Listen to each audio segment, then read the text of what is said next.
गुलाम या ममलूक वंश का ये पीरियड है। इसके पश्चात जो दूसरा वंश आसीन होते हैं गद्दी पर, जो इसके बाद आने वाला है, वो है खिलजी वंश, खिलजी डायनेस्टी। इनका जो पीरियड है वो 1290 से 1320 ईस्वी तक, 30 वर्षों तक खिलजियों का शासन रहा। इनके पश्चात तुगलक आते हैं, तुगलक डायनेस्टी। तुगलक वंश का जो पीरियड है वो 1320 से 1398, 1398 तक तुगलकों का शासन रहा था। इसके पश्चात जो चौथा राजवंश है वो सैयद वंश का है। इनका पीरियड, ये ध्यान रहे कि इस वक्त नहीं बल्कि 1414 में आरंभ होता है और इनका 1451 में समाप्त हो जाता है। ये सैयद वंश का है। 1414 टू 1451 तक सैयदों का शासन रहा भारत में। इसके पश्चात आते हैं लोदी वंश, लोदी डायनेस्टी। ठीक है, लोदी वंश या लोदी डायनेस्टी। ये 1451 से 1526 ईस्वी। ये टोटल 5 डायनेस्टीज हैं जो राजतंत्र में यहां पर दिल्ली सल्तनत में वे शासन करते हैं। अब इन्हीं के बारे में हमें क्रम से अध्ययन करना है, एग्जामिनेशन के भी पॉइंट ऑफ व्यू से जो महत्वपूर्ण घटनाएं हैं, जो भी चीजें, उसे हमें ध्यान में देनी है। शुरुआत हमारा होगा गुलाम या ममलूक वंश से। पहले यहां यह समझ ले कि ये जो दो वर्ड है, गुलाम यानी स्लेव, जो गुलाम थे, क्योंकि शुरुआती दौर में कुतुबुद्दीन ऐबक भी गुलाम था, तो वो बाद में आजादी उन्हें दी गई तो वे सुल्तान बने। तो एक वर्ड यहां पर ममलूक आया है। तो ममलूक का मतलब यह होता है कि वैसे जो पहले गुलाम थे लेकिन अब उन्हें गुलामी से आजादी दे दी गई है, तो वैसे स्वतंत्र लोग ममलूक कहलाए। तो ये सारे शासक वैसे ही थे जो इस वंश में शासक कर रहे थे। जैसे कुतुबुद्दीन ऐबक आएंगे, फिर यहीं पर हम लोग देखेंगे इल्तुतमिश, फिर बलबन, ये सभी पहले गुलाम थे और इन्हें गुलामी से आजादी मिल चुकी थी, फिर ये सुल्तान बने थे, इसलिए इन्हें ममलूक भी कहा जाता है, जो कारण है। तो इसलिए गुलाम अथवा ममलूक वंश यानी स्लेव और ममलूक डायनेस्टी जो पीरियड है 1206 से 1290 ईस्वी में। सबसे पहले अब कुतुबुद्दीन ऐबक से इसकी हम लोग शुरुआत करते हैं।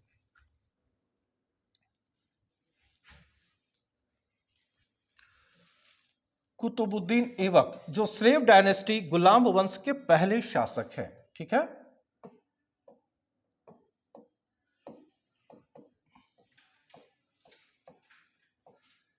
इनका जो पीरियड है वो 1206 से 1210 ईस्वी, 1210 एडी तक ये शासन करते हैं। क्योंकि मालूम है कि इन्हें लाहौर की तुर्क जनता ने आमंत्रण दिया था और लाहौर में इसका राज्याभिषेक किया गया था, इसलिए इन्होंने लाहौर को ही राजधानी बनाकर शासन करना आरंभ किया। तो यहां यह ध्यान रहे कि दिल्ली सल्तनत की जो नींव पड़ी है, तो उसकी जो पहली राजधानी वो लाहौर ही होती है। वहीं से इन्होंने प्रशासन चलाना आरंभ किया। तो हमें हमेशा ध्यान रखना है महत्वपूर्ण फैक्ट्स की ओर जो एग्जाम में पूछे जाते हैं। तो इनके समय में जो महत्वपूर्ण घटनाएं हैं उसे हम लोग देखते हैं। जब ये गद्दी पर आसीन हुए तो इन्हें अधिक समय तक शासन करने का मौका नहीं मिला था, मात्र 4 वर्षों तक ये गद्दी पर आसीन थे। तो सबसे पहली बात हमें ये ध्यान रखना है कि जब ये गद्दी पर आसीन होते हैं तो ये अपने आप को सुल्तान नहीं कहते हैं, ये अपने आप को मलिक और सिपह सलार, ये दो वर्ड आ रहे हैं, मलिक और सिपह सलार, सिपह सालार, इन दो पदवियों से ही अपने आप को ये संतुष्ट रखते थे, क्योंकि ये अपने सुल्तान गोरी के समय इन्हीं पद पर ये आसीन थे।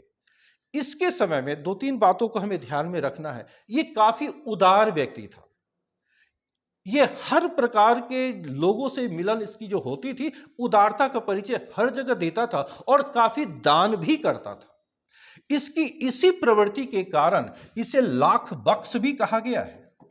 लाख बख्श यानी लाखों का दानी। इसकी दानी प्रवृत्ति के कारण यह नामकरण हुआ है कुतुबुद्दीन ऐबक का।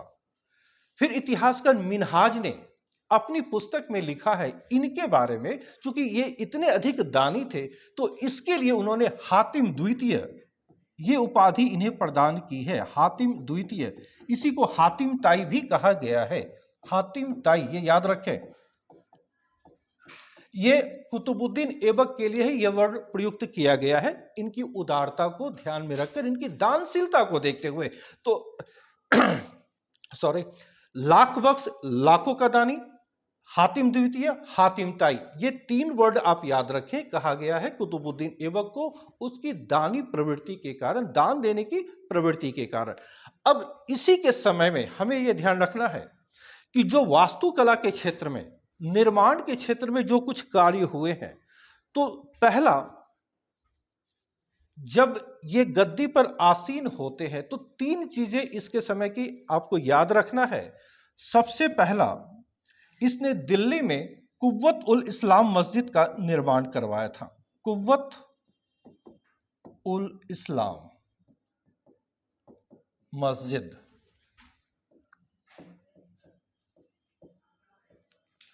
इसके अलावे अजमेर में 2.5 दिन का झोपड़ा मस्जिद, 2.5 दिन का झोपड़ा।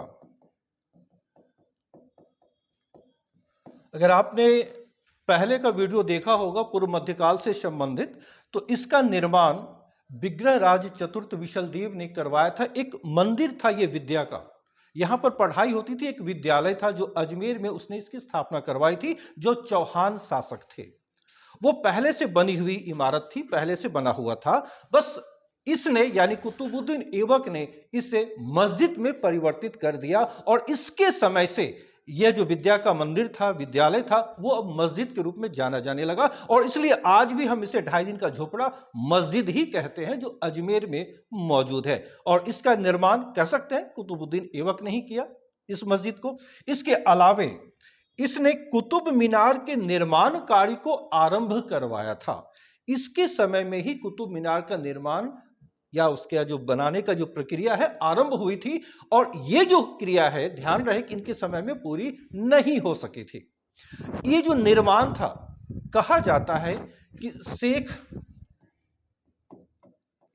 कुतुबुद्दीन बख्तियार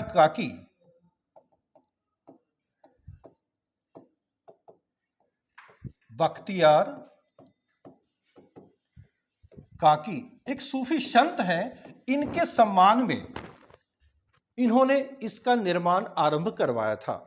कुतुबुद्दीन बख्तियार काकी एक सूफी संत थे जो दिल्ली में ही निवास करते थे, तो उनके सम्मान में उन्होंने कुतुब मीनार का निर्माण कार्य आरंभ करवाया था। ये तीन चीजें हमें ध्यान में रखनी है। पहला, कुव्वत उल इस्लाम मस्जिद, और ध्यान रहे कि दिल्ली में जहां मेहरौली में आज कुतुब मीनार खड़ा है, वहां निकट ही जो आज खंडहर के रूप में पड़े हैं, वही मस्जिद था जो कुव्वत उल इस्लाम मस्जिद है, कुतुब मीनार के पास में ही है, उसी प्रांगण में। और ये 2.5 दिन का झोपड़ा अजमेर में है। तो इन तीन इमारतों के संदर्भ में हमें ध्यान में रखना है, जो कुतुबुद्दीन ऐबक के समय में ही बनाई गए थे या बने थे। बाद में जाकर ये इल्तुतमिश के काल में ये पूरा हो पाता है जो कुतुब मीनार है। कुतुबुद्दीन ऐबक जितने दिनों तक गद्दी पर आसीन रहे, तो चूंकि वे राजा थे, तो उनको पोलो खेलने में काफी रुचि थी। पोलो जो घोड़े पर सवार होकर खेली जाती है, जिसमें 4-4 खिलाड़ी प्लेयर होते हैं, तो पोलो खेलने के क्रम में ही घोड़े से गिर जाने के कारण 1210 में इनका निधन हो गया था।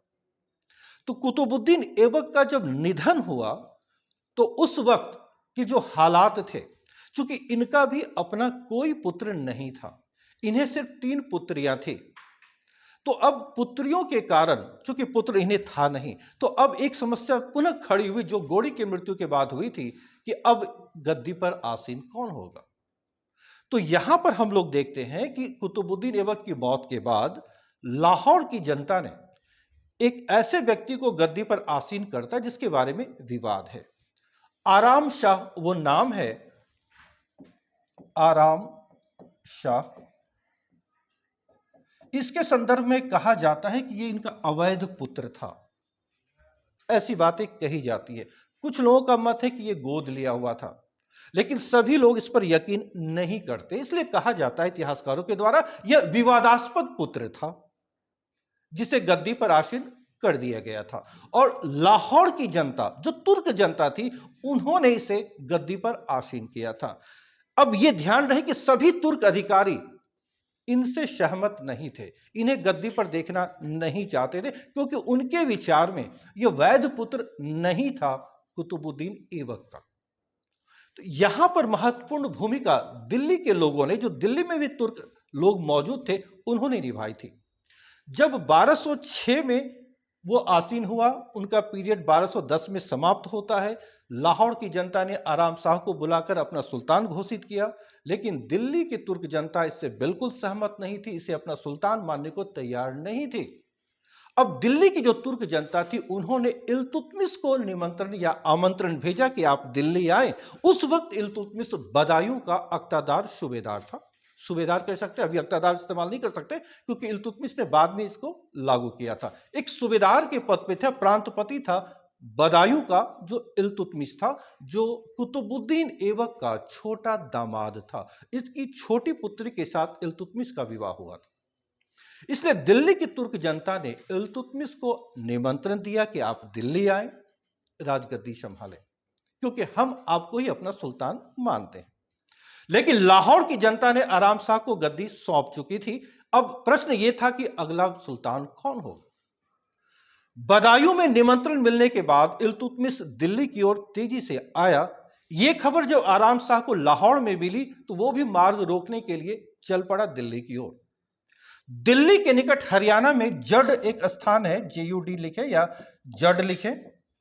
इस स्थान पर दोनों की भिड़ंत होती है, यानी इल्तुतमिश और आराम शाह के बीच युद्ध होता है, और इस युद्ध में आराम शाह पराजित होता है और उसकी हत्या कर दी जाती है। और इस तरह इल्तुतमिश विजेता के रूप में दिल्ली में मौजूद रहते हैं। और अब तुर्क जनता, जो तुर्क सरदार जो दिल्ली में मौजूद थे, उन्होंने इल्तुतमिश को अपना सुल्तान घोषित कर दिया।